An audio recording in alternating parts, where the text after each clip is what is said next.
Assalamualaikum warahmatullahi wabarakatuh.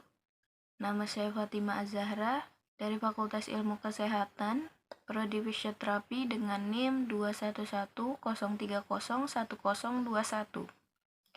Di sini saya akan menjelaskan tentang materi yang saya pelajari kemarin, lalu menjelaskan bagaimana terjadinya proses pergerakan. Hubungan antar sinaps ini terdiri dari 3 jalur utama. Antara lain ada sinyal elektrik di otak, sinyal kimiawi atau neurotransmitter, lalu gift joint. Otak terbagi menjadi 3 wilayah, yaitu otak depan, frontal, otak tengah, parietal, otak belakang, occipital. Proses terpenting pada otak adalah selama masa pertumbuhan atau mielinasi. Secara morfofungsi, otak merupakan organisme sangat teliti dalam pola konektivitas dari berbagai jenis sel-sel saraf atau neutron. Dalam otak terjadi komunikasi antar sel-sel saraf atau neutron terjadinya dengan rentan waktu yang sangat cepat atau disebut dengan sinaps.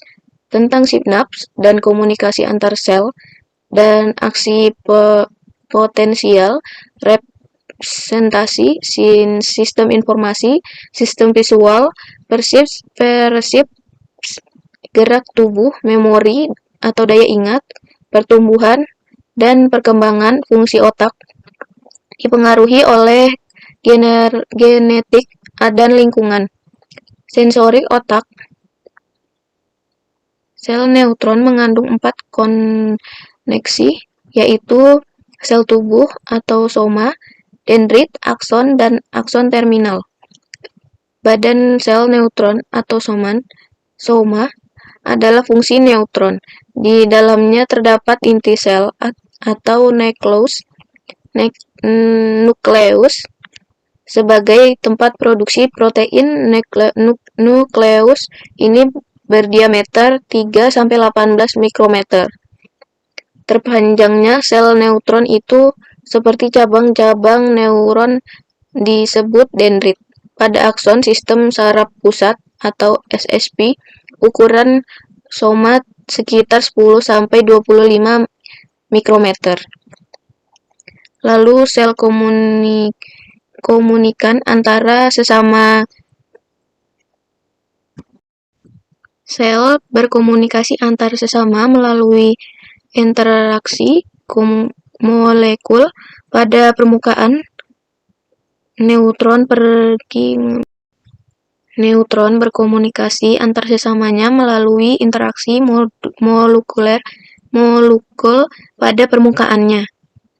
Nefron pengirim sinyal ke ujung akson disebut presinaptik, sedangkan neutron menerima sinyal disebut postsinaptik. Selain neuron, sistem saraf pusat tersusun atas sel glial atau glia. Fungsinya mendukung suplai nutrisi neutron, memelihara neutron dan melindungi akson, mempertahankan homeostasis jaringan saraf dengan cara mengatur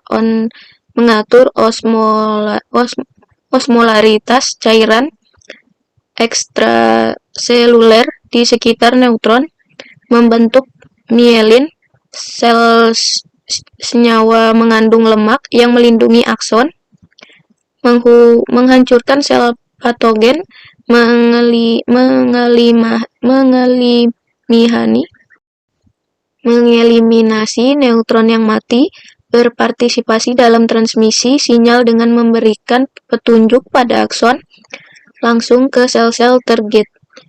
Tentang dendrit ialah serabut pendek bercabang yang merupakan tonjolan dari sitoplasma. Yang dendritnya memiliki badan nisel, dan mitokondria.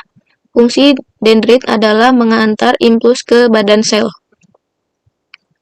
Lalu, bagaimana gerak itu terjadi? Gerak terbagi menjadi dua, yaitu gerak biasa dan gerak refleks. Gerak biasa adalah gerak yang kita sadari.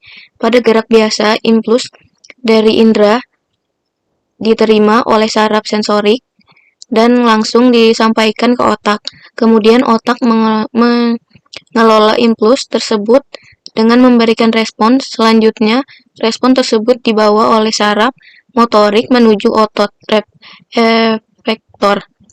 Urutan lebih jelasnya adalah impuls, reseptor, indera, lalu saraf sensorik, dan otak saraf motorik, lalu ke efektor otot. Lalu ada gerak refleks. Gerak refleks adalah gerak yang terjadi secara tiba-tiba di bawah kesadaran kita karena sesuatu yang lain hal. Sering terjadi impuls yang melalui saraf sensorik tidak sama. Dia diolah otak akan tetapi ini disebut refleks. Refleks pada dasarnya merupakan suatu mekanisme respon dalam rangka mengelak dari rangsangan yang dapat membahayakan atau mencelakakan.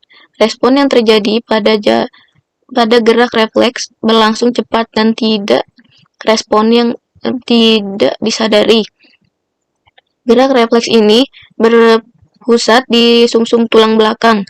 Secara singkatnya, pada proses terjadinya gerak refleks adalah sebagai berikut, itu melalui impuls dari responder, lalu saraf sensorik, melalui sumsum tulang belakang, lalu ke saraf motorik, dan ke efektor. Nah, sekian dari penjelasan saya. Jika ada salah kata mohon dimaafkan. Wassalamualaikum warahmatullahi wabarakatuh.